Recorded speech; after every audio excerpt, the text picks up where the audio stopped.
오늘 어버이 주일하고 5.18 민주화 운동 기념주일 같이 겹쳤는데 제가 말씀은 어버이 주일에 마쳤거든요. 성가대가 잘 균형을 맞춰 주셨습니다. 오늘 예수 살기 주간으로 광주 망월동 묘역에서 현장 예배가 있습니다. 근데 예수 살기 전국 대표도 우리 교회 장로님이시고 서울 대표도 우리 교회 장로님이시고 그래서 몇 분이 거기 가서 함께 예배를 드리고 계십니다. 그래서 자리가 좀 썰렁하기도 한데요. 예배 시작할 때 제가 어머니에 관한 시와 기도문을 드렸습니다. 오늘 어버이 주일에 우리가 아버지들이 받는 스트레스도 한번 어버이 주일이기 때문에 아버지가 스트레스를 받는 건 아니고 이 아버지들이 받는 경제적 스트레스에 대해서 그 이야기로 시작을 하고자 합니다. 가족의 생계를 책임진다는 것, 물론 요즘은 이제 엄마 아빠가 다 함께 뛰지 않으면 굉장히 어려운 그런 시대가 돼서 뭐 남녀 구분 없이 전부 직장 생활을 하는 것이 대부분의 가정입니다만, 그래도 이 아버지들이 갖는 경제적 부담감, 스트레스라는 것은 이루 말할 수 없습니다. 그것을 위해서 직장에서 온갖 안 입고 온 일, 또 모욕을 당해도 참아내면서 지내야 하는 것이 아버지들의 고통입니다. 자신의 적성과 꼭 맞지 않는 일, 내가 이거 참 천직이다 라고 생각해서 하는 일도 아닌데 거기에 자신의 일생을 맡기고 살아가야 한다는 것은 굉장히 큰 고통이고 어려움입니다. 그나마 일이 잘 풀리면 다행인데 뭐 이리 봐도 저리 봐도 출구가 없을 때 그때 온몸에 진액이 다 말라 들어가는 그런 경험을 우리들은 수없이 하면서 살아가고 있습니다. 여기저기 동원해서 다 그 긴급한 위기를 막아보려고 했는데 그래도 일이 풀리지 않습니다. 그런데 뭐 노래 가사에도 있지만 왜 안 좋은 일은 한꺼번에 일어나지 하는, 꼭 나쁜 일이 하나 터지면 연달아 그런 일이 한꺼번에 생기는지 왜 그런지 모르겠습니다. 이것이 악순환에 빠지면서 더 이상 빠져나갈 구멍이 없게 됩니다. 깊은 나락에 빠져서 내 온몸에 힘이 쭉 빠져나갑니다. 대화를 해도 말이 귀로 들어오지 않습니다. 그저 뼈대 없는 사람처럼 흐느적 초점이 없어져 버립니다. 아무런 의욕도 없이 그야말로 넉나간 사람처럼 되는 경우, 아마 그런 경험들을 여러분들 다 한두 번 이상 해보셨을 것입니다. 자신의 명예에 큰 손상을 입는 일 외에는 대부분 경제적인 일들이 많이 있습니다. 그럴 때 여러분들은 어떻게 하십니까? 무엇이 여러분의 힘이 됩니까? 너무 빤한 답변 같지만 대답은 오직 기도하는 것뿐입니다. 그것은 우리의 마음이 꺾이지 않게 우리를 지탱해 주는 힘이 되기 때문에 그렇습니다.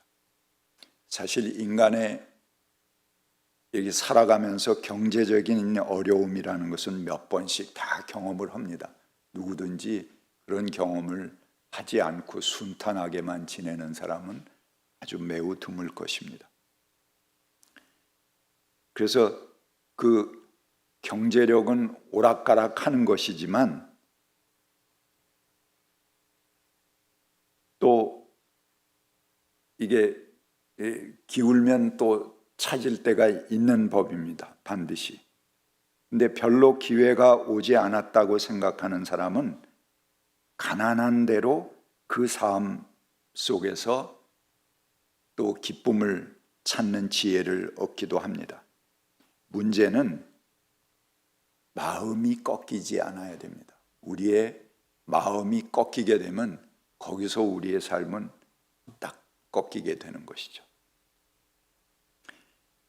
금전적인 액수에 관계되는 것은 아니라고 생각합니다. 아주 큰 돈이라고 하더라도 내가 자발적으로 기쁜 마음으로 아주 의미 있는 일에 쓰고자 기부를 하게 된다면 그 내어놓는 일이 오히려 우리 삶에 큰 활력을 배가할 수도 있습니다. 그런 힘이 되기도 합니다. 그것으로 더 적극적이고 기쁜 삶을 살아갈 수 있게 됩니다. 그러나 그런 것과 비교도 안 되는 작은 액수라고 하더라도 그것이 내가 전혀 원치 않는 것을 손해보았다고 생각하게 되면 그것으로 우리 마음은 큰 손상을 입고 낭패를 당하게 됩니다. 여기서 사실 비교되는 그런 액수보다도 그 사람의 마음을 잃게 되는 경우가 더 큰 손실입니다. 마음을 잃어버리고 의지를 잃게 되는 것은 더 이상 복구할 수 없는 그런 비교가 되지 않는 큰 손실입니다. 거기서 한번 꺾이면 그냥 무너지는 것이죠. 그렇게 우리가 마음을 잃어버릴 수 있는 조건이 됐을 때 우리를 버티게 해주는 힘은 오직 기도입니다. 저는 저의 삶의 경험을 통해서 여러분들에게 자신 있게 증언할 수 있는 바이기도 합니다. 제가 목사라서 그런 게 아니고 그냥 삶을 살아온 그런 경험으로 말씀드리는 것입니다. 그럴 때 누가 무슨 말을 해주는 것도 소용없고 어떤 조언도 도움이 되지 못합니다. 우리 스스로가 하나님께 나와 기도하는 것, 마음이 한참 바닥에 있을 때 우리를 되살리는 가장 강력한 약이 되기도 합니다. 사실 경험적으로 돈이 인생의 행복의 조건이 안 된다는 것을 우리는 한편 잘 알고 있습니다. 돈이 많건 적건 간에 그 쓰는 단위가 달라질 뿐입니다. 어떤 사람은 몇백만 원 때문에 무너지기도 하고 심지어는 재벌까지도 자살을 하기도 합니다. 이 IMF 때 여러 뉴스 나오는 것을 보니까요, 수백억의 자산가도 파산하고 부도 내기는 마찬가지입니다. 반면 아주 작은 액수 때문에 삶을 좌절시키는 그런 사람들도 뉴스에서 봤습니다. 인간이 살아있는 한, 자신의 욕망을 억제하지 않는 한 위기는 계속됩니다. 그게 어쩌면 우리가 살아있다는 것입니다. 단지 돈이 많으면 크게 지르는 것이고 적으면 적게 지르는 것입니다. 부자는 부도가 나더라도 걷잡을 수 없이 크게 나기 때문에 그 주변에 사람들에게 더 큰 피해를 몰고 갑니다. 작으면 작은 대로이지만 그 괴로움은 마찬가지입니다. 결국은 우리가 꺾이지 않는 것이 중요하다 하는 것이죠. 우리가 우리의 마음을 추스리는 법을 배우는 것이 우선입니다. 그것은 오직 신앙의 힘이라고 생각합니다. 우리가 운영하는 경제의 양이 크고 작고 많고 적고 그런 것은 별로 문제가 되지 않습니다. 문제는 우리가 얼마나 마음의 중심을 잘 잡고 나갈 수 있는가 하는 것이 가장 중요한 일이라고 생각합니다. 제가 조금 긴 예화를 드리겠습니다. 한 4년 전에 코로나가 한참 진행될 때 이 문서로 예배를 드리는 때, 문서와 유튜브로만 예배를 드릴 때 제가 여러분에게 드렸던 예화이기도 합니다. 젊은 나이에 과부가 된 엄마가 어린 아들을 데리고 살았습니다. 그런데 엎친 데 덮친다고 그만 아들이 교통사고로 다리를 잃었습니다. 어린 아들이 의족을 하고 쩔룩거리며 다니는 것을 이 혼자 남은 젊은 엄마가 보아야 했습니다. 그래서 엄마는 정말 이를 악물고 이 아들을 강하게 키워야 되겠다. 그것 때문에 마음이 약해진 그런 아들이면 세상 살아가기 힘들다 이렇게 생각했습니다. 의족을 했으니까 조금 걷다가 길에 넘어지기가 일쑤입니다. 그래서 다른 사람들이 달려들어서 아들을 일으켜 주려고 해도 이 엄마는 그냥 놔두라고 통을 칩니다. 그냥 놔두세요. 혼자 일어날 수 있어요. 혼자 일어나게요. 넘어져서 우는 아들에게도 호통칩니다. 혼자 일어나는 것도 못하면 너 앞으로 어떻게 살아갈래? 엄마는 매정하게 스스로 일어나도록 쳐다볼 뿐입니다. 매일 아침 일어나기 힘든 아들을 깨워서 학교를 하루도 거르지 않게 했습니다. 어느 날은 아들이 매우 힘들어하면서 일어나기를 거부하더니 엄마, 오늘은 운동의 날이에요. 그러니까 난 갈 필요 없다 그거죠. 그렇게 말하지만 엄마는 가지 않겠다는 아이를 일으켜서 세웁니다. 아파도 학교 가서 아파. 창피해서 그러면 너 평생 혼자 살아. 아주 매정하게 이 아들을 엄격하게 키웠습니다. 아들은 이렇게 냉정하고 엄격한 엄마에 대해서 좋은 감정을 가질 수가 없습니다. 의족을 하기 전에는 매우 다정하고 따뜻했던 엄마가 그 후로 이렇게 냉정해진 것은 아마도 엄마도 나를 버렸거나 무시하나 보다. 아들은 그렇게 생각했습니다.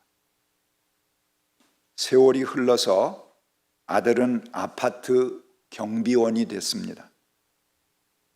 며느리는 조그만 미용실을 운영하면서 살아갑니다. 그 어머니도 연로해서 알츠하이머를 앓는 치매 노인이 되었습니다.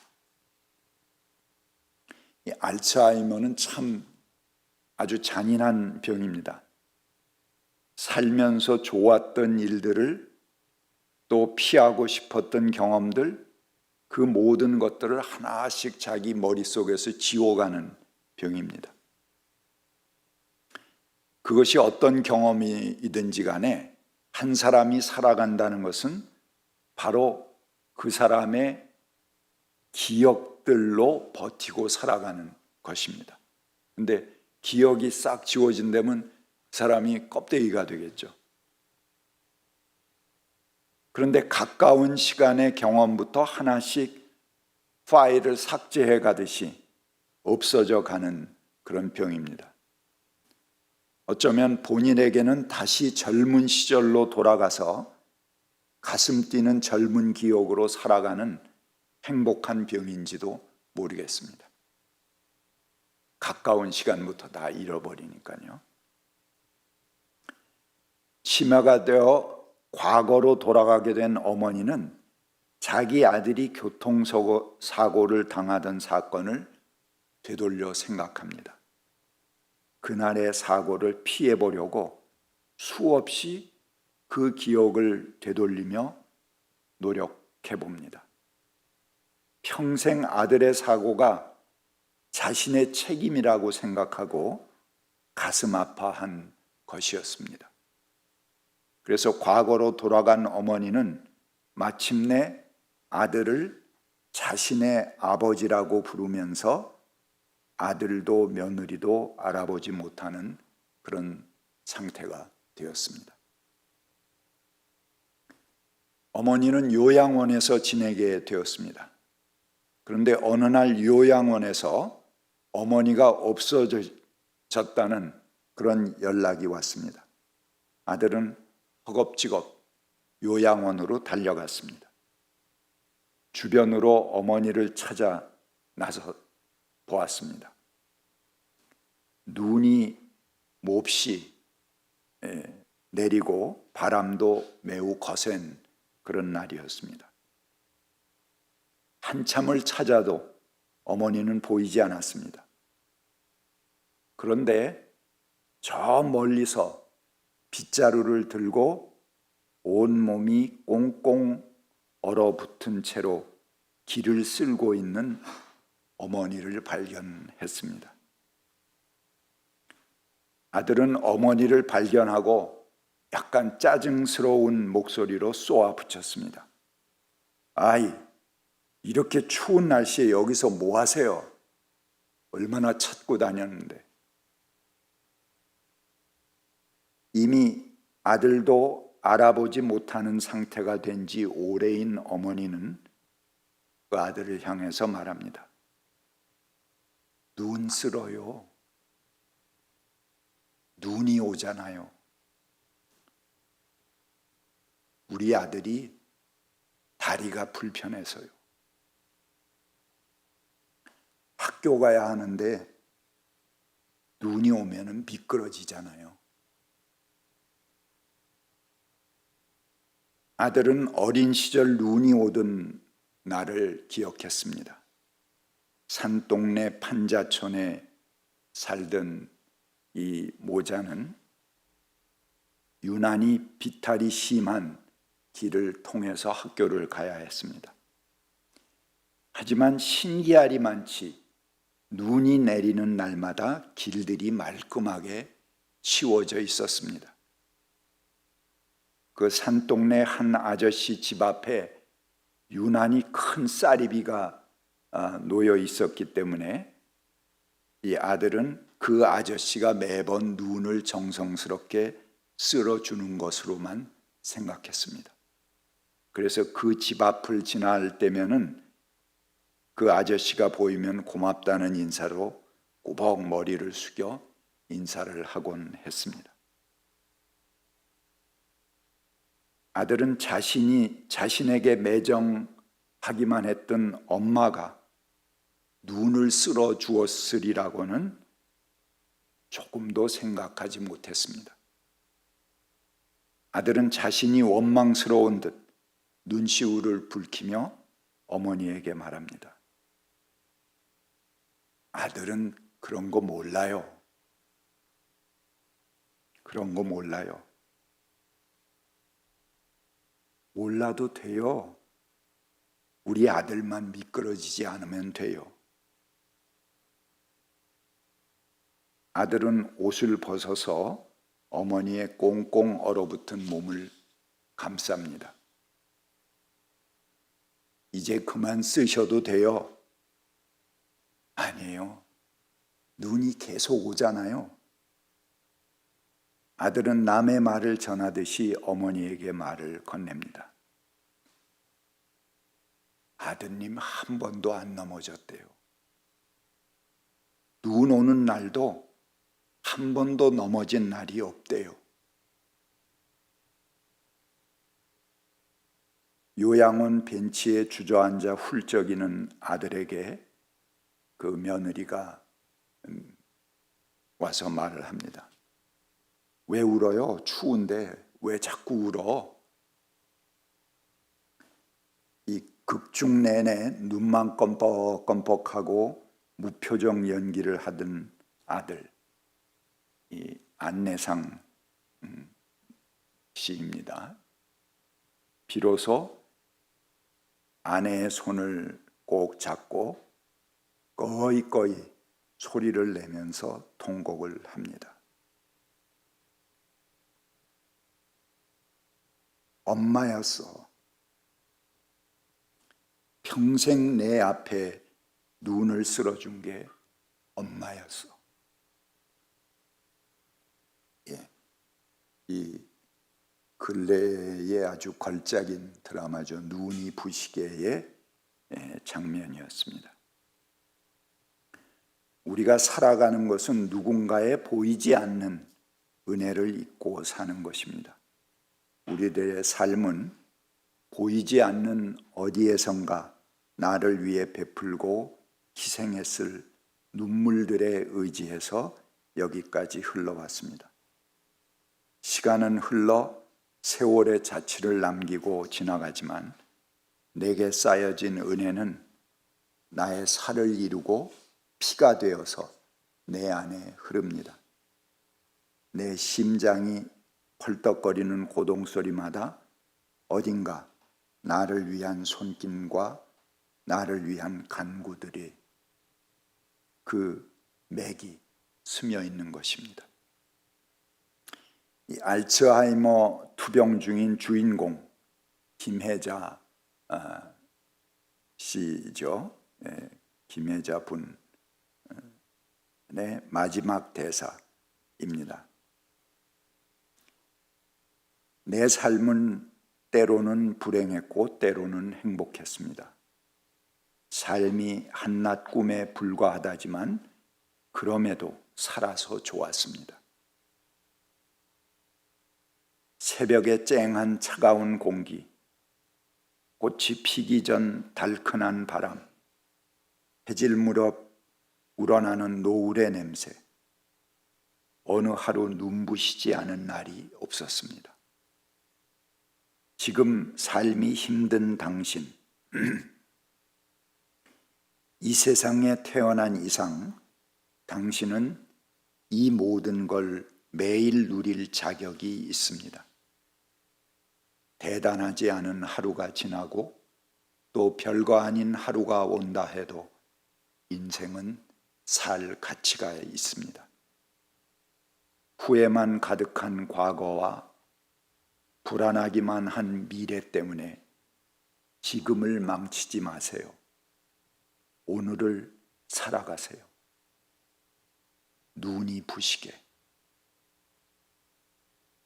당신은 그럴 자격이 있습니다. 누군가의 엄마였고 누이였고 딸이었고 그리고 나였을 그대들에게. 우리들은 수많은 어려움을 헤치면서 살아갑니다. 지나간 일에 너무 가슴 아파할 것도 아니고 아직 오지 않은 미래를 너무 두려워할 일도 아닙니다. 아들이 장애를 입게 된 일을 평생 짐으로 여기며 그 아들에게 강한 의지를 심어주려고 살아간 어머니는 너무 과거에, 너무 미래에 매달리지 말고 오늘을 기쁨으로 살아가라고 그렇게 말합니다.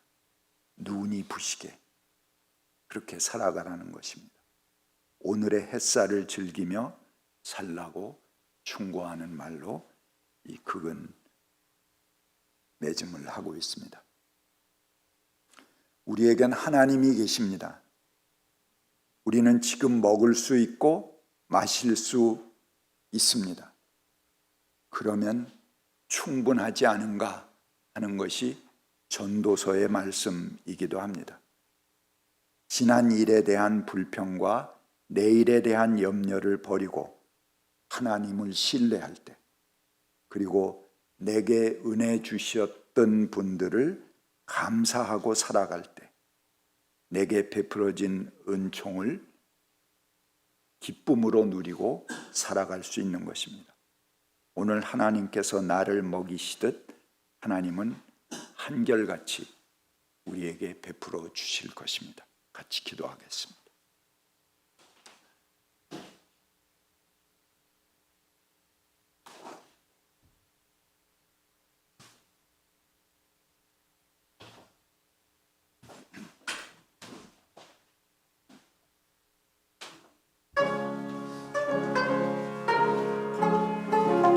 찬송가 304장입니다.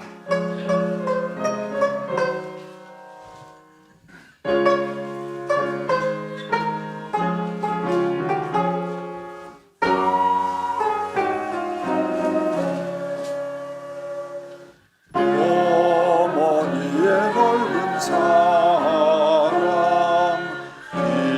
귀함도 귀하다. 그 사랑이 언제든지 나를 감싸줍니다.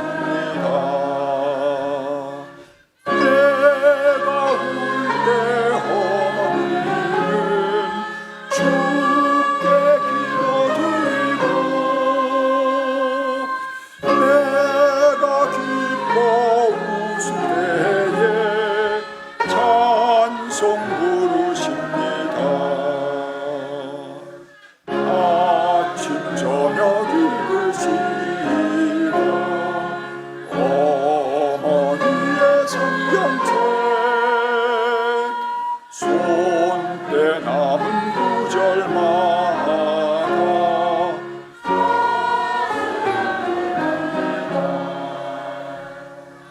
믿는 자는 누구든지 영생함을 얻으리. 외워주신 귀한 말씀 이제 힘이 됩니다. 홀로 누워 괴로울 때, 헤매다가 지칠 때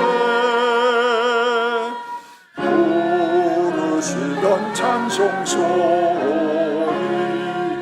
귀에 살아옵니다. 한석에서 샘물 나고 황무지가 꽃피니 예수님과 동행하면 두려울 것 없어라. 온유하고 겸손하며 올바르고 굳세게 어머니의 뜻받들어 믿게 살리다. 궁금한 세상에서 선한 싸움 싸우다 생명심에 흐르는 곳 함께 살리다.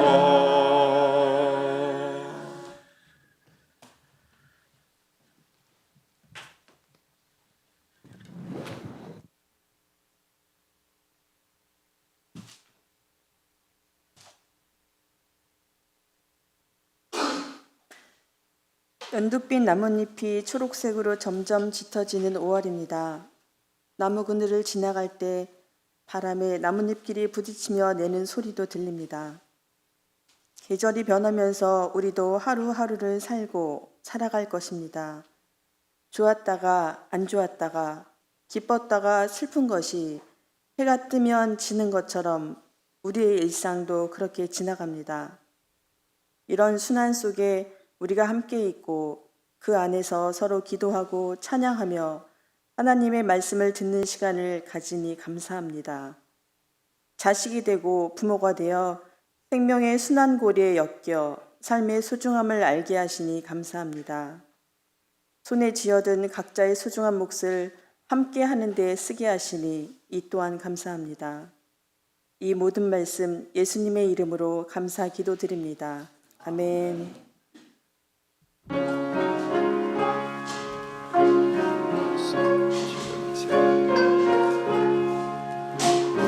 찬송가 333장.